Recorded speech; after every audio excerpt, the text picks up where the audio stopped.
After 2 days of driving straight through with only a couple minor incidents, we made it to our campsite just south of Monticello, Utah, where we'll spend the next several days. And don't worry, we'll make our way back through the Rocky Mountains with some stops along the way back.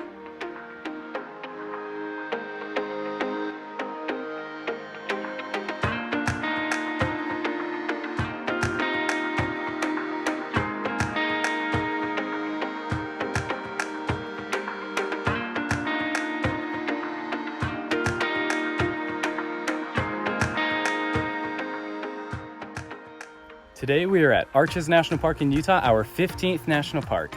Initially designated as a national monument in 1929, Arches was redesignated as a national park in 1972.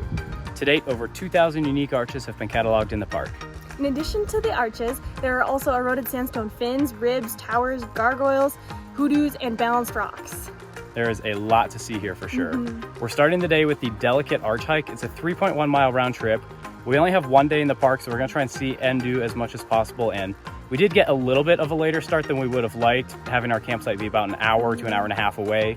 We were just thankful to get a parking spot here at the Delicate Arch trailhead. So starting out with one of the most iconic structures in the park, let's go take a look.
Delicate Arch was absolutely amazing. I mean, being the highlight landmark of the park, we knew it was going to be good, but seeing it in person is just on a whole different level. Our next hike is the Full Devil's Garden Trail, which is a 5-mile loop. The loop includes views of Landscape Arch, which we are really looking forward to seeing too.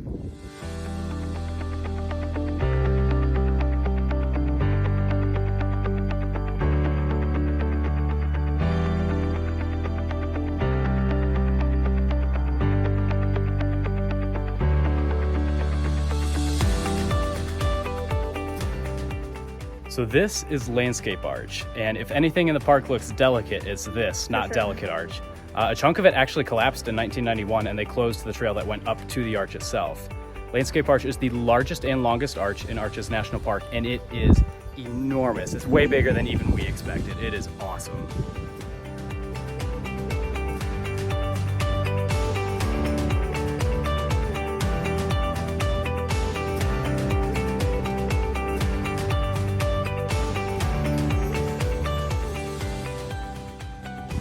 One notable thing about Devil's Garden, despite being one of the more popular trails in the park, is actually a primitive trail, meaning it's not really upkept.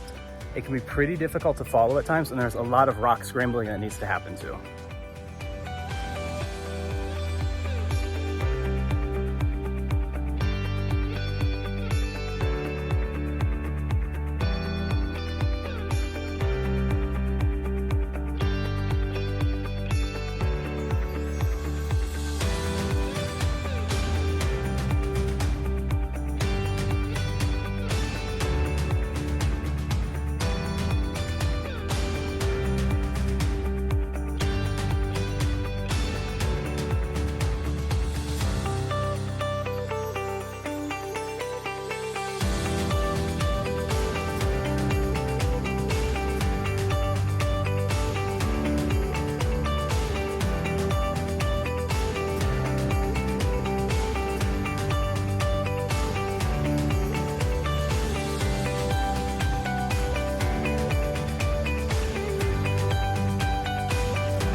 Devil's Garden definitely lived up to the primitive name. We were initially just considering doing the out and back to landscape arch, but we decided to do the full loop, and we are really glad we did it. So glad. It's pretty difficult to follow the trail at times, like I said earlier, but they do have signs every once in a while. They have stacks of rocks to keep you on the right path, more or less, and you can kind of see which ways other people have gone to. But the landscape out here is just so otherworldly. It's really cool. It's just breathtaking out here. And it's like a little adventure. Yeah, there's so many little vistas.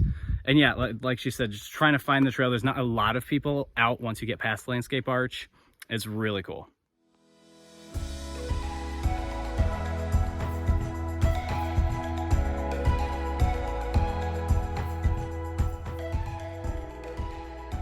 The next stop is Double Arch Trail. It's a short half-mile out and back.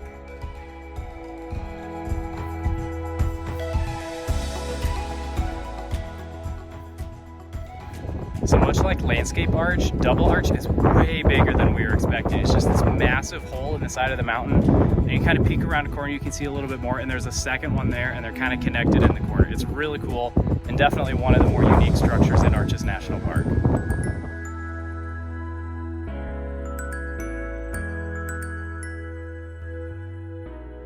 Our last hike in Arches National Park is the Windows Loop. It's a short 1-ish mile loop. There's a couple offshoots that go to views of different arches, and there's a primitive part at the back. So it's about a mile loop. Oh my gosh, the wind has kind of picked up on and off too, so we've tried to record when it's less windy. It is a nice break in the heat. But the trailhead for the Windows Loop is at the same parking for Double Arch, which makes it really convenient to access if you're already seeing that.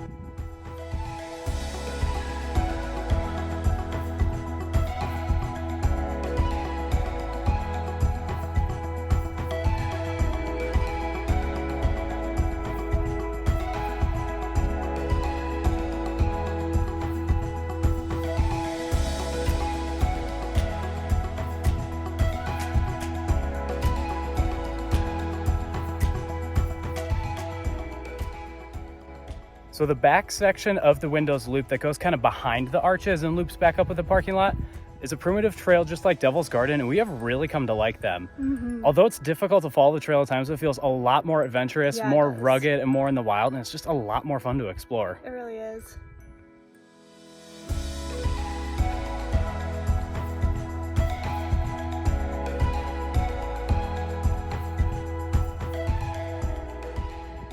That is going to be all the time we have today for Arches National Park, but it was amazing. Even coming in with really high expectations, we had just a blast. We really did. It was really fun to explore all the different areas.